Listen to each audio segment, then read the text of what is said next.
Hey guys, welcome back. I want to talk today about our reactionary times, OODA loops, and what the 21-foot rule actually means. All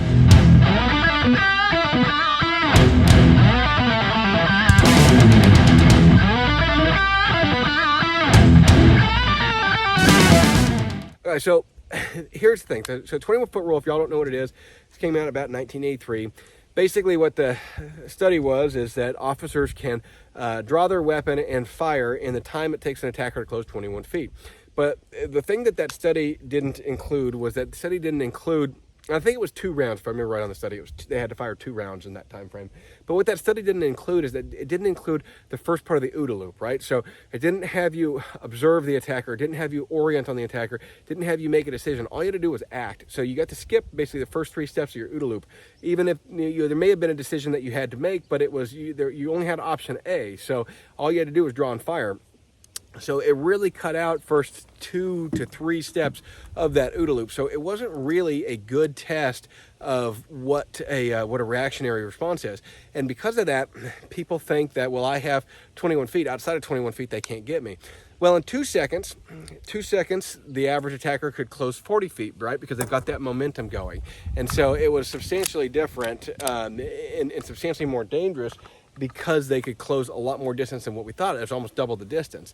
And then we look at, okay, so the average attacker now, if they're shot in the heart, they have about 15 seconds of blood flow on them now, of oxygen in their blood before they're going to actually succumb to that wound. So even in a very fatal wound like a bullet in the heart, they can still close an average of 70 yards in that time frame. So 3/4 of a football field. So that is a substantial distance that these people, that these bad guys can move. And so we have to understand the reactionary time. We have to understand what actually goes into these thought process. We have to make the decision. We have to observe them coming at us with a knife. We have to get past that normalcy bias that says, oh my God, is this really happening to me? Right? So we don't expect these things to happen. Do I really now want to fire, right? We've been taught never to aim our gun at anybody, and now all of a sudden I have to fire at them. This is a substantial change. So I want to do a game here real fast. And what I want you to do is I want you to pause the phone when you see me draw my gun, right? So you're just trying to play this reactionary game where you see how fast you can do it. All you have to do is hold your finger above it and pause it. And you're going to see if you can pause that before I get my round off, right? And that's all you're doing is looking at the phone and looking at my movement. So this is a reactionary game. It's pretty simple. And it's kind of a fun one to do. So let's just see if you can pause this before I get my round off, right? Before you observe me get a bullet off. It's pretty fast. Now, I'm not aiming, so let me aim, all right? Got a target right here. Let me actually aim at what I'm doing.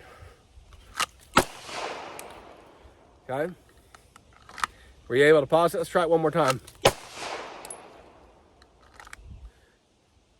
Okay? So the simple fact is that you don't have enough time to be able to pause that, to be able to pause that, to be able to react, to be able to do anything. Now imagine that this person is now coming at you. This person has a knife and he's coming ready to cut you, whatever, ready to attack you, and you have to make that decision. And in that time frame, you're making the decision to take somebody's life, but you also are making that decision to get past your normalcy bias, that decision of, oh my gosh, is this really happening? When you look at home invasions and burglaries, one of the real common responses that people have is in these studies that are done after the fact is they say, it was just really bizarre because the first thing my mind went to is, wait a minute, you're not supposed to be here. Not this guy's robbing me, this guy's attacking me. My mind said, you're not supposed to be here. So anyways, guys, I want to talk to you about that reactionary gap so you can kind of figure out exactly what you need to look at, and you really need to practice those behaviors that allow you, those vignettes that allow you to see these and get past these normalcy biases. That's what we run through in a lot of our classes. We'll run through vignettes and we say, okay, this is the situation that we've come to. We're at Cracker Barrel, wherever it is. Let's run through this situation. So that's all I want to say. I know Mandolin's coming down. We're going to do some shooting here. We got some drills to work on with us. So we're going to have a little bit of fun.